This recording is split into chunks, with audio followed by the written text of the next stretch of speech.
Hello everyone, welcome back to Sportsbook Review's coverage of the Premier League season.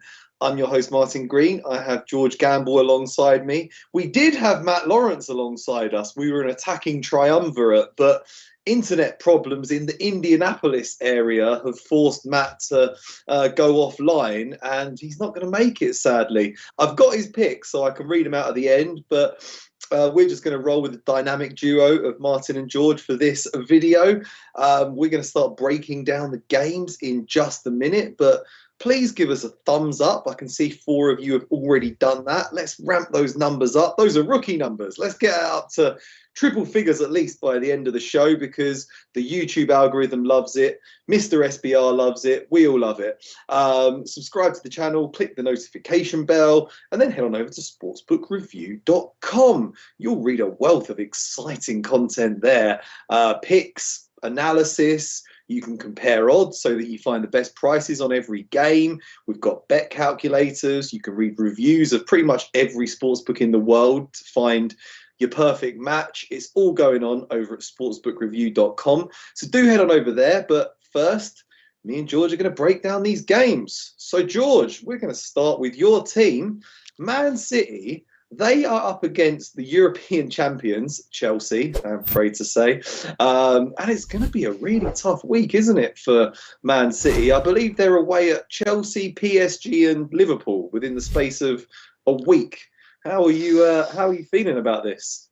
Yeah, it's tough, but this is what you want when you're a football fan. You want to see, the best teams playing against each other. But in terms of this Chelsea game, I'm a little bit annoyed. I think this game's come too early. It's very early in the season for these two absolute titans to be kind of going head to head. You always look forward to when it's a bit further down the line when there's a bit more at play. But I honestly think with this one, it's just going to be a case of, I don't think either team's going to want to give up, any kind of leeway to the potential title rivals this early on in the season. And the market's kind of reflecting that as well. And, no one really knows who the favourite is in this one. One morning it's been Chelsea, the next morning it's been City, and then it's been Chelsea again. And I think I looked on one review and they were exactly the same price. It's the market's kind of leaning either way at the moment. But interestingly, do you know the last time that City entered a game as underdogs in the Premier League?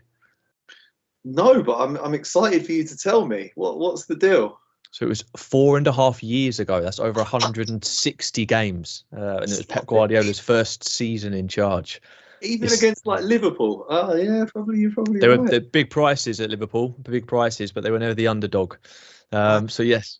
Yeah, it's quite interesting to see who goes off and at what price here. So now Man City are going in as the underdog, but in a way you can kind of understand it, right? I mean, to have the measure of Guardiola thus far. He didn't obviously in the Bundesliga, but since he's come to Chelsea, 3 wins from 3 games, ultra defensive. Man City haven't been able to find a way to deal with the high press and play through Chelsea. So, I mean, yeah. You say that. I mean, I know Chelsea, obviously I'm going to be looking through blue tinted glasses, let's be honest, being a City fan, but Chelsea did get the better overall, obviously, of City last season. Particularly, I think they've played them obviously 3 times in quick succession, and Tuchel came away with the wins on all occasions. But a lot of people forget that. I think it was the game before the Champions League, the final league game. City were 1-0 up, dominating the ball, had a chance to put the game to bed at 2-0. Aguero tries a Panenka.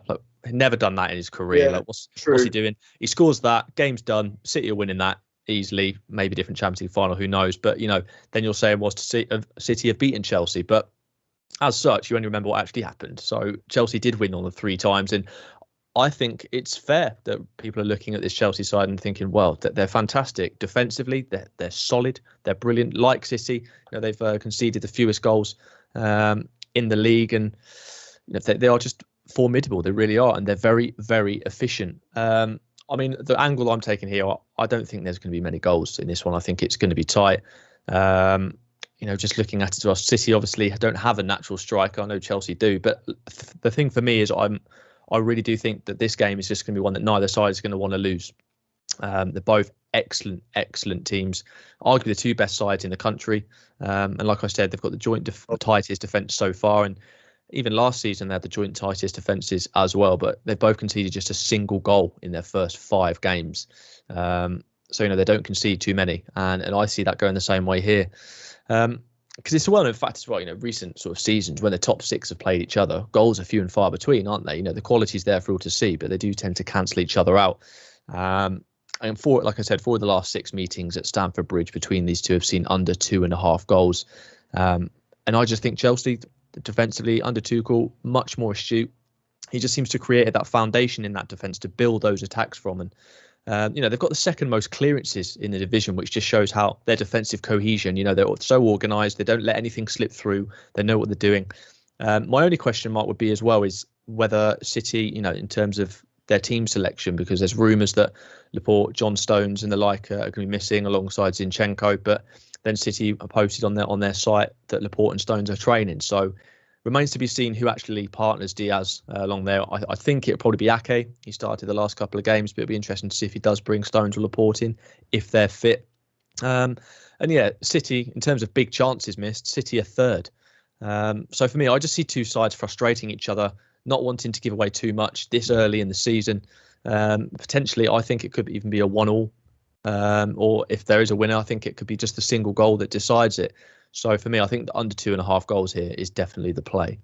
Yeah, I'd be a bit concerned if I saw Nathan Ake in the team, to be honest. Haven't been overly impressed with him in recent times. But I agree with you. I'm also on the under 2.5 goals for this game.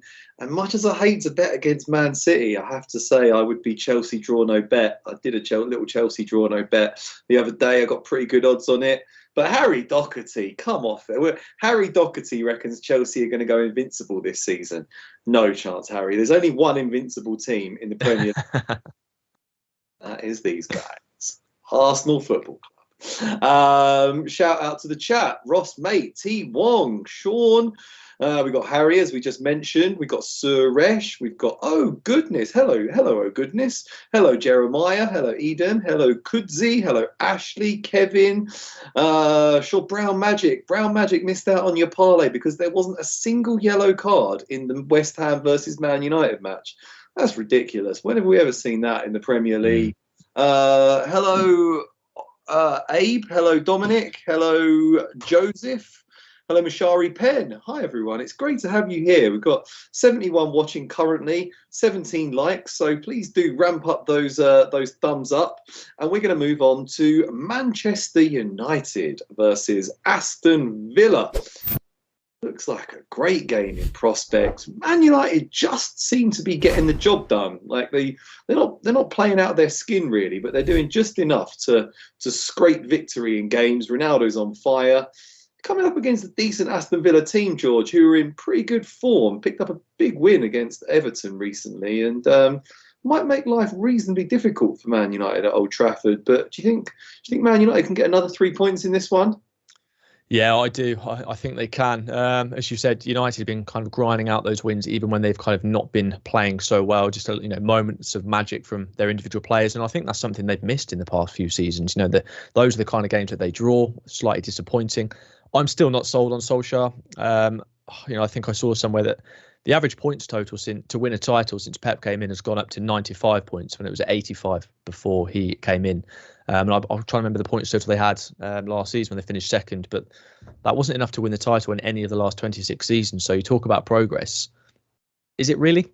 And, they went out of the League Cup midweek to West Ham, and whilst I think winning the Carabao Cup's not enough for United, this team needs to be at least in a title race. For example, if they won that Carabao Cup competition as a whole, but went out at the group stage of the Champions League and didn't fight for the title, that still wouldn't be a success. They need to be fighting on for the big trophies. And I'm just still not sure Solskjaer's the man to do it.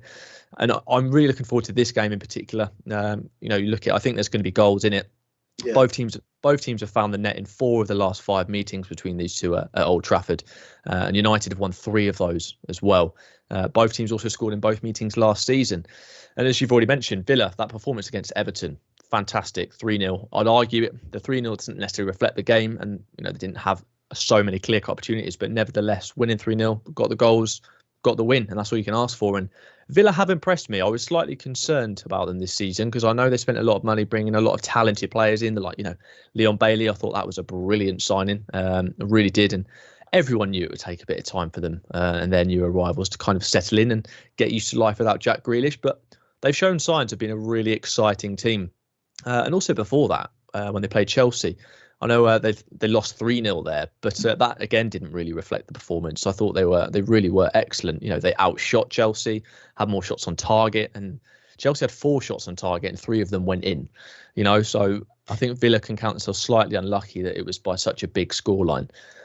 My question mark with Villa for this game, though, is the team selection, because they've got a few injury concerns. You know, Leon Bailey looks like he actually might be out until next month, and Matty Cash and Matt Targett are questionable, both their fullbacks who are kind of pivotal to the way they play. So I'd want to be looking at the team news here, but I still think they've got enough to give United problems. I really do. And especially when you look at the fact Man United have conceded in both of their home games so far, and that includes against Newcastle United, who are just much less potent in attack than this Villa side. And, you know, without Callum Wilson, their top striker, and they still managed to concede there. Overall, I do think this United side are going to be too strong for Villa in the end, but I think Villa could quite easily get at this United defence. They've not looked solid thus far. They do leave a few gaps for opposition to exploit.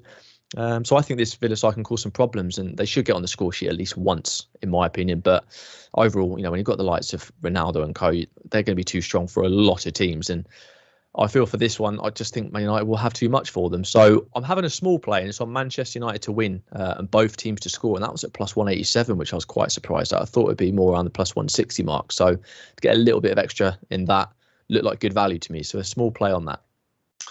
Yeah, thanks, George. A couple in the chat are agreeing with you there. Both teams to score and Man United to win. Shout out to our viewers from Ghana, from South Africa, from Ireland. Good day in Ireland. It's great to have you all here with us. Yeah, everyone in the chat is admitting that Arsenal are the favourites for the title.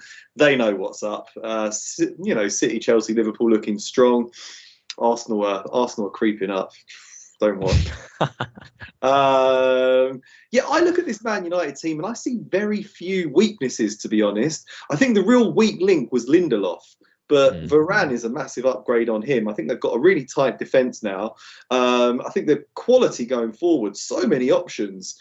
They say the problem is in central midfield. Fred's maybe not great, but he is still a full Brazil international. Pogba's a quality player on his day if you get the system right. I think, and McTominay's got more quality than people initially thought. So I think they're a really good team. I think they can still be fighting come the spring for the title. The problem is maybe Solskjaer. Maybe they need more of an astute tactician with more of a gravitas in the dugout. Maybe that, I think so. But also for me, I just don't like Wan-Bissaka. I think he can be a bit of a liability at times. He is defensively, he can be quite strong, but a lot of the times he gives the ball away, and those defensive challenges are because he's given the ball away. You know, you saw that game against Young Boys with a slightly unfortunate, but nevertheless mistimed. You know, there you need to keep your composure. You're Manchester United away at side, you know, you should be beating in Europe. Don't make things more difficult for your team. Like a challenge like that, you're more than good enough to put in a solid challenge. And so many occasions I've seen him when he puts in a rash challenge and, you know, leaves the defensive line sort of panicking a bit. So I'm not saying he's absolutely rubbish. Don't get me wrong. I still think he's a quality player, but he's got that tendency. He's just got that tendency to sometimes go awry. But yeah, apart from that, I think Solskjaer's the main one. I just don't see United progressing to the heights that they were under Ferguson. Obviously, you can't compare the two, but, you know, they need to be winning titles, and I'm just not sure Solskjaer's the man to take them to it. No, I have to agree with you there. I think if he doesn't win anything this season, it's time for Solskjaer to go and a new man in the dugout. Okay, We're going to move on to Leicester versus Burnley. Big game at the King Power. Leicester beat Burnley here 4-2 last season. Big performance from them. Burnley have been poor. Burnley have been really poor in the opening weeks of the season.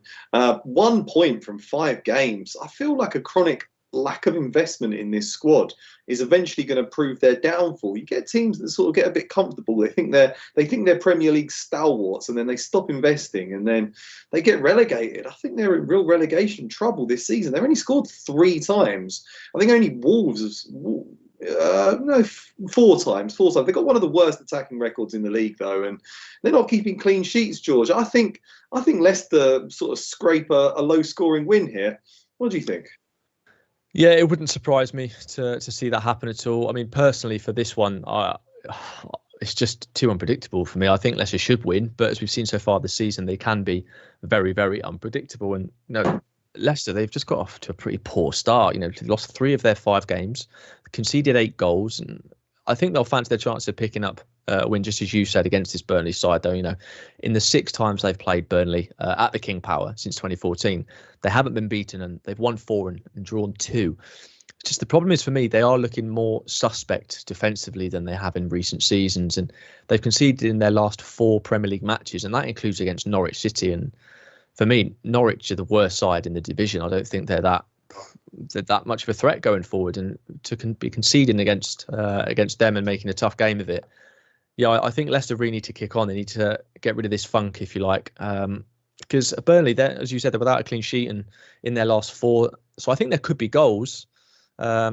Just not for Burnley. I think if there are going to be goals, it'll be for Leicester, but I see it being relatively low scoring, as you said, and quite tight. But it's just, for me, from a kind of betting viewpoint, with both sides being unpredictable and a lack of consistency and not in the best run of form, I think this will be one that I'll avoid.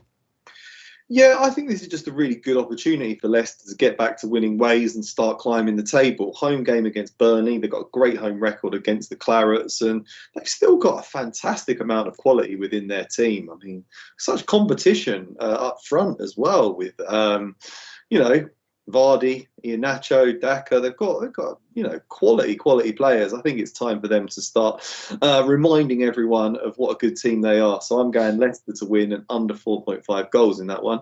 You did mention Norwich being the worst team in the Premier League. The table would certainly suggest that they are thus far. I mean, they've had a difficult start to the season. So we're going to move on to Everton versus Norwich. And that is, Norwich, bottom of the table, 14 goals conceded. They've got a minus 12 goal difference already. 0 points. It has been a dismal start to the new season for the Canaries. And everyone thought, George, this could be the time where people were saying they've spent wisely in the summer and they might actually stop being a yo-yo club now and establish themselves as a Premier League team. Doesn't look like it. No, it doesn't look like it at all, does it? They've carried on their abysmal form from the last time they were in the Premier League. If you look at their record, their last Premier League matches, they've lost their last 15 on the spin. And they've also failed to score in 8 of their last 9 away games. It just seems to be like goals is the problem for them. And they're extremely leaky at the back. There's just a sheer difference in quality. It really is. But with this one, I kind of look at it. I mean, if there was a chance for Norwich to cause an upset, I think this could be the game. I'm not saying they will, but I think this could be it. Because you look at the Everton's injury issues, and it's got to be a concern going into this one, even against a very, very poor Norwich side. Benitez is going to be without Seamus Coleman, Jordan Pickford, Richarlison, Calvert-Lewin, and Andre Gomez and Luca Digne are doubts after being withdrawn in their League Cup exit to QPR during the week. And just so many injuries. It's not a lot. What's wrong with Richarlison and Calvert-Lewin? This is educate our viewers. What's going on here? Why are they missing their 2 key strikers? Because now I'm worried because I've picked Everton and I knew there were injury doubts, but I didn't realise that they were both going to be missing this one. Well, we said obviously a lot of them are kind of picked up injuries and they're just not fit for this one. Jordan Pickford has been training, but I think this one's going to come too soon for him. So they've just taken knocks and they're not available for this one. And it's going to be difficult for them. They are so key to how Everton play. So those are the reports. Unless Rafa Benitez springs a surprise, he's been fooling us all, pull the wool over our eyes, and suddenly Dominic Calvert-Lewin and Richarlison rock up to good extent against Norwich. But from everything I've been seeing, the reports saying that they're not going to be available for them. And obviously, they struggled against Villa, didn't do very well against Villa. And Benitez, I just don't think he's going to have much of a choice but to field a similar side. And, there have been fewer than 3 goals in 6 of the last 7 meetings between these two. And you look at Dominic Calvert-Lewin, for example. So I think he kind of burst onto the scene last season. He was fantastic. He scored 3 league goals in the league so far, and he's always a big miss. But you combine that with the loss of Richarlison if he doesn't play, and you lose a lot of creativity there as well. Because Richarlison, he wins so many set pieces, so many dangerous opportunities by the way he plays. He's got flair, he's got ability, he makes defenders commit.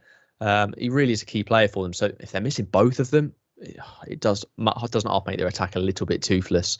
But like I said, as well as that, of the players available, I think only Damari Gray has scored more than a single goal so far this campaign for Everton. And Norwich, like I said, they're the weakest side in the league, but they might have a chance here. I mean, I wouldn't be surprised to see a low-scoring draw, but I do think the game's going to follow suit to the previous head-to-heads and see fewer than 3 goals. So I was quite surprised to see it at plus 110 on the under 2.5 line, just purely for the fact Everton are missing so many players.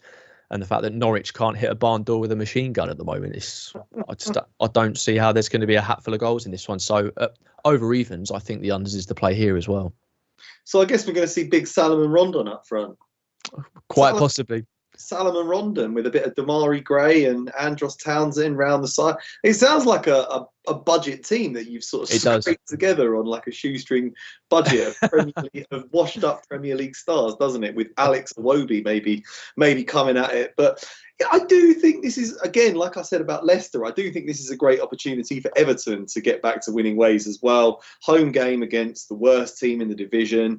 I still think Rafa will have them very tight, very disciplined, very difficult to break down, very difficult to score goals against. So I can't imagine Norwich scoring more than one. Everton, yeah, I think Everton should be able to put a couple past them, but definitely a lineup check because you never know. I have seen here that quads problem apparently for Calvert-Lewin, and but we always hear this stuff about Calvert-Lewin's kind of injured, and then he kind of just turns up on the match day and he plays. So I think that's important for this one, though. Do check the lineups. If both Calvert-Lewin and Richarlison are missing, as well as the others are listed, then I think under 2.5 goals would be the play. Agree. I don't think we're going to see under 2.5 goals in the next game because we've got Leeds versus West Ham, and Leeds are very rarely involved in low-scoring games. They're just a bit of a mad team, aren't they? They're great fun. Yeah. They never change their philosophy. Bielsa never seems to want to do it. He just commits men forward, take risks, very vulnerable on the counter-attack, concede a ton of goals. How many goals have they conceded already this season? I'm just bringing up the stat. 12 goals conceded already. I mean, only Newcastle and Norwich, who are both relegation threatened, have conceded more than them. They've only scored 5 goals, which is quite rare for Leeds, and they're hovering just above the relegation zone without any wins. Looking a bit worrying for them against a much more solid, much more disciplined, much more organised, well-drilled West Ham team. I think West Ham might have a bit too much tactical nous for them here. Beat them home and away last season. So I'm siding with West Ham on this one. Are you agreeing with me there, George, or are you banging the Leeds drum? No, 100% in agreement with you. Definitely not banging that Leeds drum. Leeds, quite rightly so, if you ask, but they receive a lot of praise for that gung-ho approach to matches. But let's be honest, it's not conducive to long-term success, is it? It's entertaining for the neutral, but if you want to be kind of reaching those dizzy heights, that's not the philosophy you want to be obviously implementing. You look at Leeds, they've come out victorious in just 38% of their home matches since the beginning of last season and have failed to win either of their 2 home games so far this season, drawing with Everton and losing to Liverpool. If you lose at home to Liverpool, there's no embarrassment there. They're a very good side. But look at West Ham, excluding the big 4 of City, Chelsea, United and Liverpool, West Ham have created more big chances this season than any other side, and they control the game so well. And this is going to be one of my favourite games of the weekend and one of my favourite picks because you look at Leeds in terms of against West Ham, they've not kept a clean sheet in any of their last 4 meetings with the Hammers, and you've got to give David Moyes' side the edge here. I think you're a brave man, or something that the rest of us don't if you're siding with Leeds here. And the other thing, you look at the team selection. Luke Ayling, he was withdrawn in Leeds' last outing, and he is a big doubt, so it remains to be seen if he'll be available for them here, and he's going to be a huge miss if he isn't. Because Leeds, they don't have the biggest squad, and apparently they're already going to be missing Bamford, Harrison, Struijk, Kot, Llorente, and possibly Rafinha as a doubt as well. So that's a lot of their defence just gone and unavailable to them. West Ham crisis all season, haven't they? I mean, that is a mitigating factor in the amount of goals they've conceded, but they've really been struggling with injuries there. Yeah. And West Ham won this fixture 2-1 last season. I think West Ham, I just think they're the slightly more sensible side. I think they'll control the game well. They'll manage it well.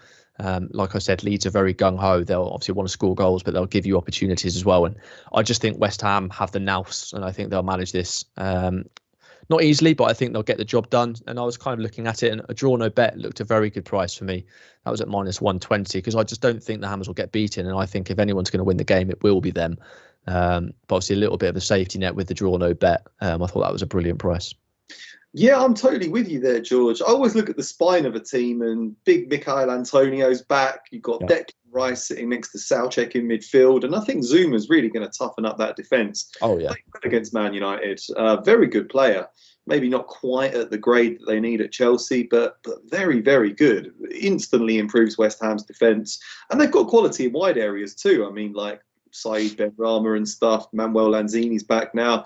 I think they can punish Leeds for their reckless gung ho approach. And I'm totally with you there on West Ham draw no bet. But some guys in the chat are just going for a straight West Ham win. So good luck to you. I definitely think they can take 3 points there.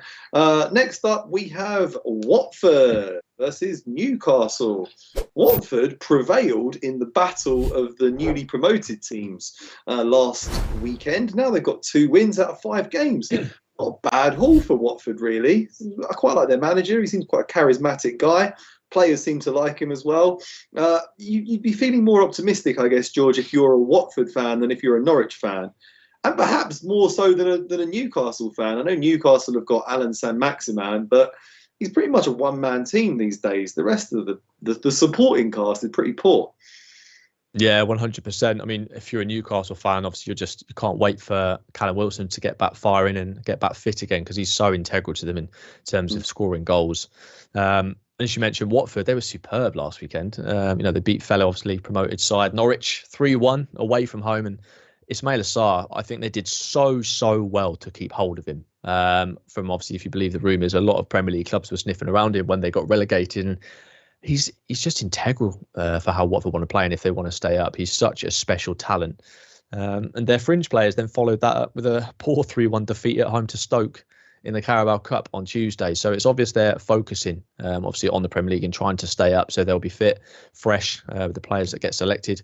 Newcastle weren't involved in the Carabao Cup in midweek, so they've had the full week to prepare after their 1-1 draw with Leeds. What a game that was, by the way, on Friday night. Absolutely fantastic.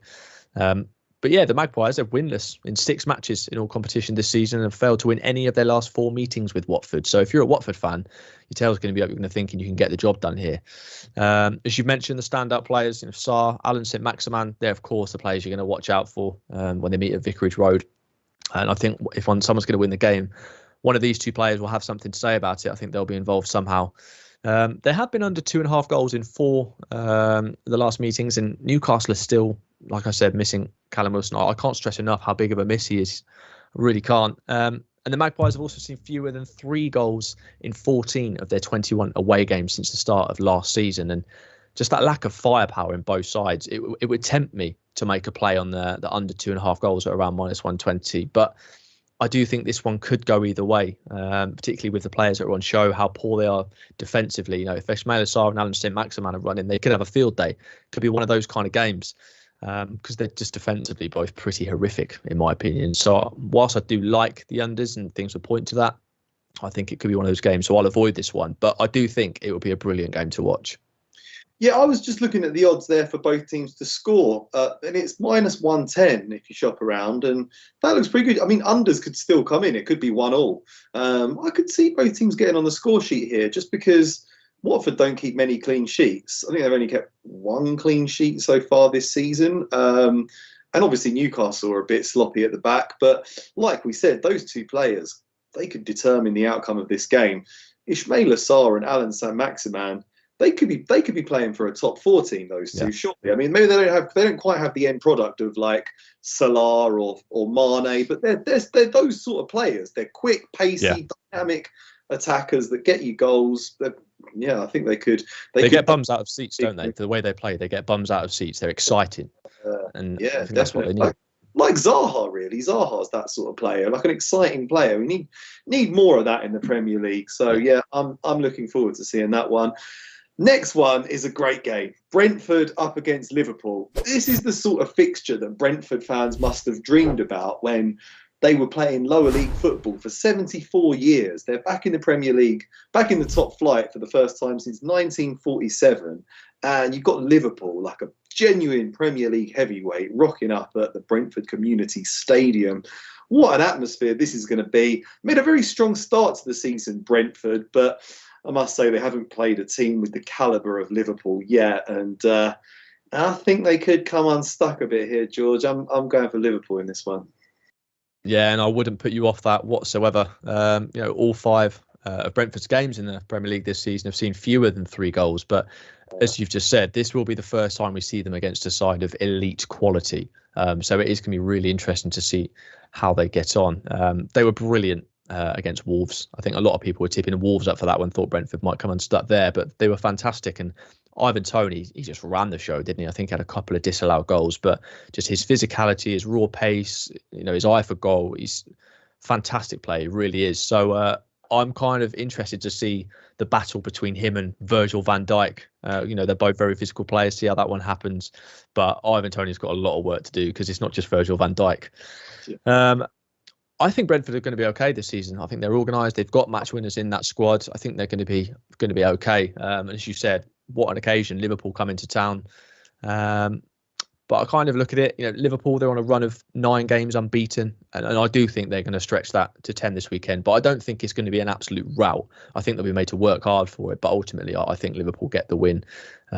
Klopp's side have also kept a clean sheet in 6 of their last 7 Premier League matches and have scored at least 2 goals in 9 of their last 10 as well. So, they're firing on all cylinders. I think they average more shots per game than any other side in the Premier League so far this season. And the other caveat for them as well is they'll know that at least one of their title rivals is going to drop points earlier in the day. Obviously, as Chelsea welcome Man City. So it's a great opportunity for Liverpool to kind of pull away a bit, get some points over on their rivals. If those 2 draw, Liverpool could go top.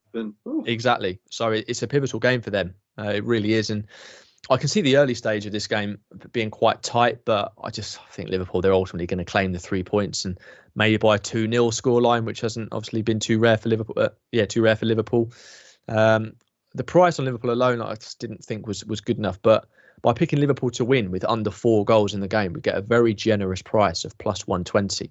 And like I said, I don't see Brentford getting absolutely smashed. I don't see it happening. I think it'll be a tight professional performance from Liverpool just to get the job done. Like I said, maybe a 2-0, 2-1 to Liverpool. I am so with you there. I think this could be 2-0 to Liverpool. They're just transformed since Virgil van Dijk's come back.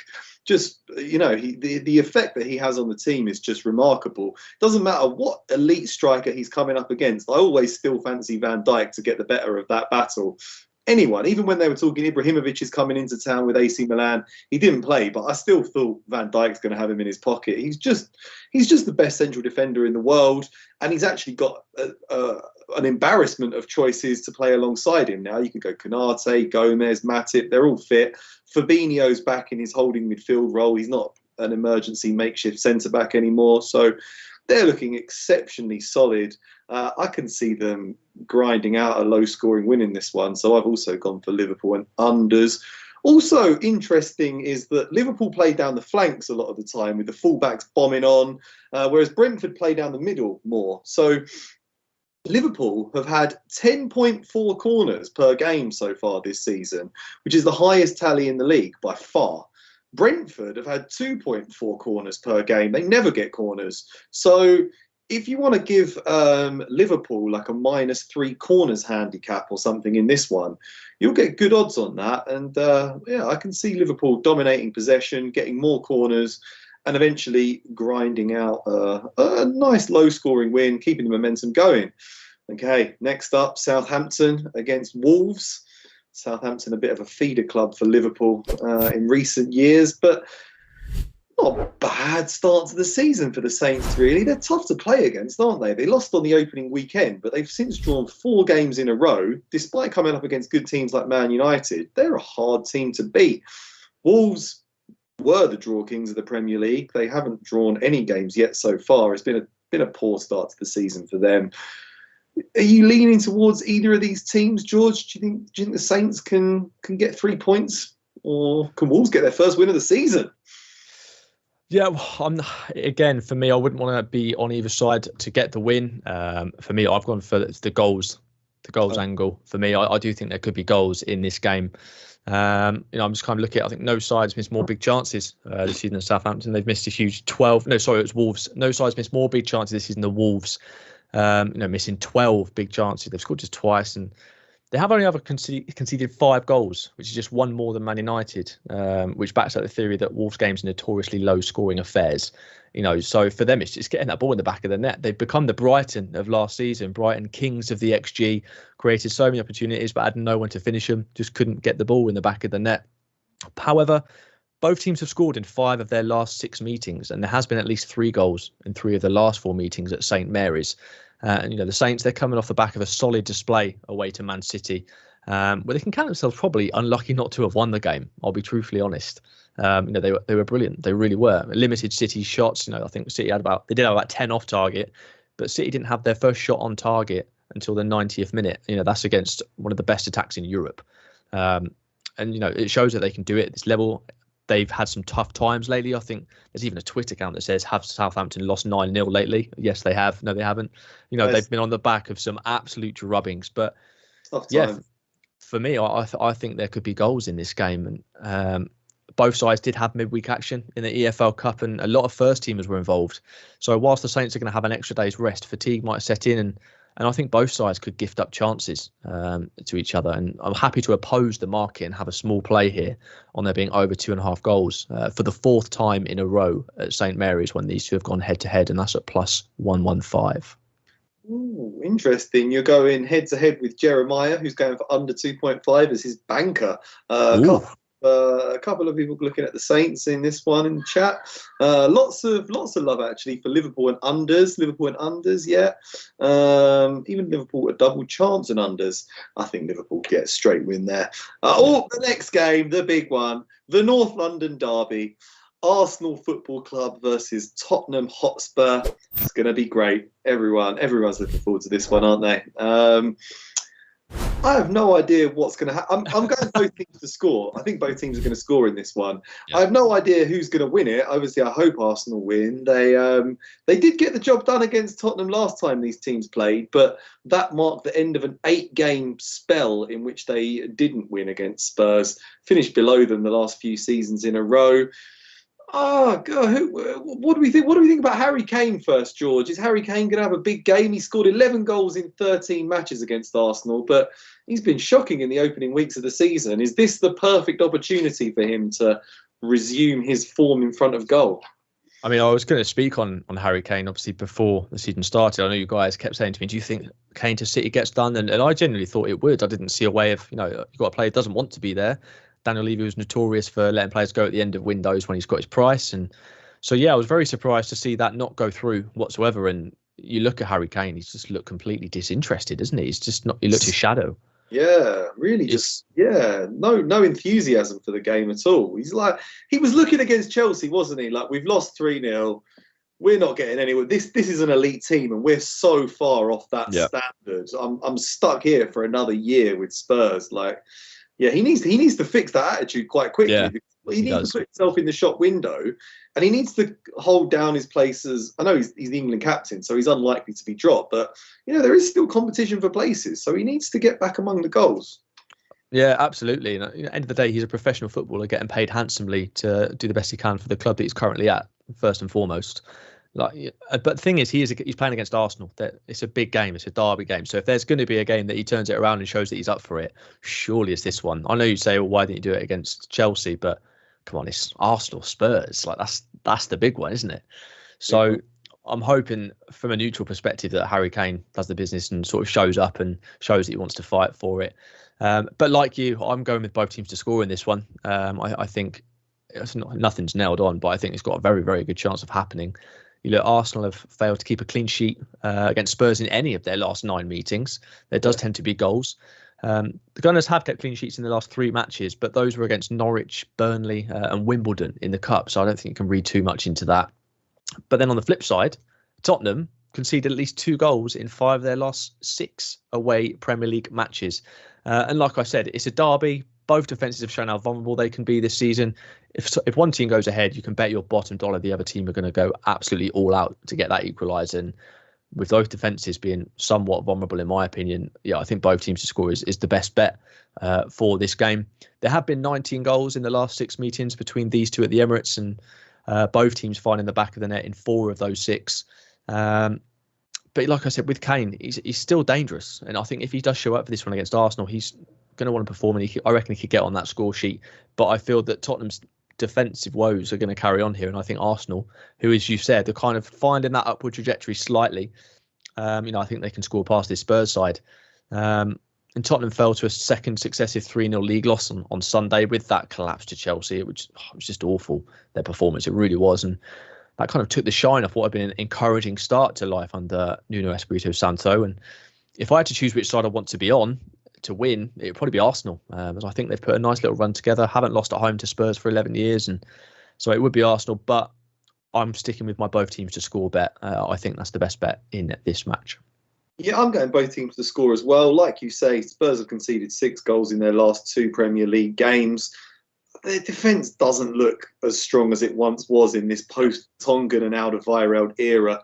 Really miss those two. Romero's got good potential, but I'm not sure he's quite settled in yet. Hasn't really played much. And the midfield for me doesn't look great for Spurs anymore. No. Partey's getting back in business. I think he can have a good game. Arsenal have got the quality to unlock this Spurs defence, but yeah, there is always the Kane factor, and Son has a good record against Arsenal as well. Arsenal rode their luck a bit when they beat Spurs last season, actually. Kane almost scored from a free kick. He looked very dangerous throughout. So yeah, I think both teams to score. Ross is asking, what about a bet builder for Arsenal versus Spurs? I would say both teams to score. We both like that. Personally, I'd probably put Arsenal draw double chance in it because I think they're the more likely team to win. And then maybe you could throw in some card markets if you were. They're normally quite feisty occasions, probably be a few cards, won't there? But yeah, you could probably get a decent price on that. Final game that we're going to cover is the Jack Simpson says you're forgetting that Arsenal are crap. Yeah. We can deliver all the analysis we like and give out all the stats and all the trends and stuff. But, that insight. Arsenal are crap. There you go. Well, yeah, but they're on a bit of an upward curve, Jack. We've won 2 games 1-0. We've played the mighty Norwich and the mighty Burnley. We're going places. Don't you worry. The next game, the final game, is known as the M23 Derby, which is named after a motorway that separates Crystal Palace and Brighton. These fans absolutely hate each other. I think the hatred more comes from the Brighton fans. I don't think the Crystal Palace fans really care because they've got London derbies to be involved in. But this is Brighton's local derby. I've got friends that are Brighton fans. They all hate Crystal Palace. They all want to win this game. But they never beat Crystal Palace. Last season, they murdered Crystal Palace in terms of possession, chances, and they still contrived to lose the match. I can't bet on this game because I feel like Brighton are the better team, but Crystal Palace have a very good record against them and they're improving. Do you have anything on this one, George? I was tempted, but like you, I think with so many other good plays, this is a watching one for me. But it's one I'm definitely going to watch. I think it's one that could go under the radar with a lot of punters thinking, it's only Crystal Palace Brighton. I think this could be a brilliant game. Both teams have scored in 7 of the last 8 meetings. And this fixture does usually produce goals. The last six at Selhurst Park producing a total of 15. So it's an interesting fixture. Patrick Vieira, he's obviously taken over from Roy Hodgson at the helm of Crystal Palace, and he's trying to change their philosophy and their brand of football with a more attacking and flamboyant approach. Meanwhile, Brighton, under Graham Potter, you know exactly what you're going to get from them. They play some beautiful football. And as I mentioned earlier in the show, last season they created so many chances but just couldn't score, couldn't put it in the back of the net. So I do think we could be in for an excellent game here. And I was tempted by the Asian goal line of over 2/2.5. But like I said, with a few other good bets this weekend, I think I'll just be watching this one. But if I was forced to have a play, it'd be on the goal line of over 2.5. Yeah, I agree with you there. I think both teams can score in this one. Kind of think Brighton should be able to scrape a victory, but yeah, you never know. Maybe Brighton draw no bet sounds good, but like you, I think there's lower hanging fruit on this round of fixtures on this cards, and that's what we're going for. So on that note, Esteban, could you please do the honours? We'll tell you what our picks are.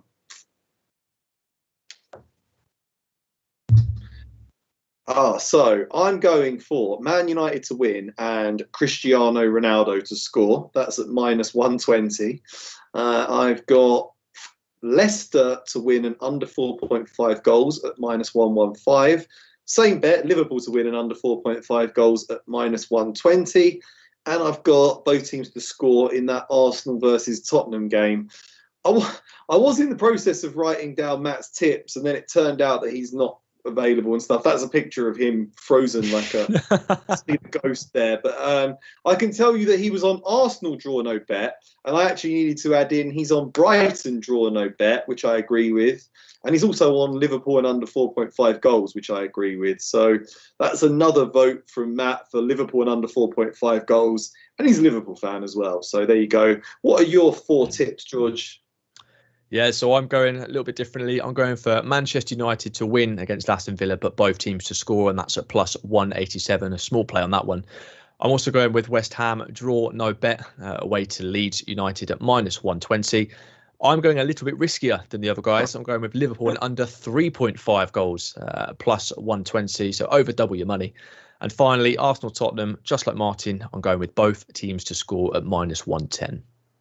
Thanks, George. You like to live dangerously. Absolutely.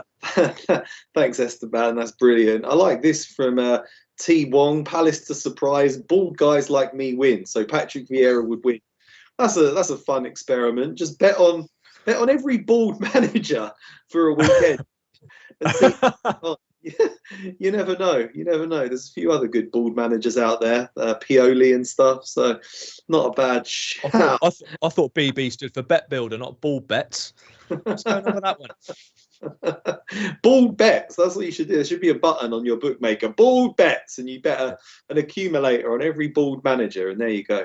Okay. Thank you very much, everyone, for watching. We've got 45 likes. Give us a like on the way out. As I say, YouTube absolutely loves it, and that means more people can watch our shows, and we'll rank really highly in YouTube, which is just amazing. Everyone at SBR loves all this stuff, so give us a thumbs up. Head on over to sportsbookreview.com to read more about these games and more from our pro handicappers there.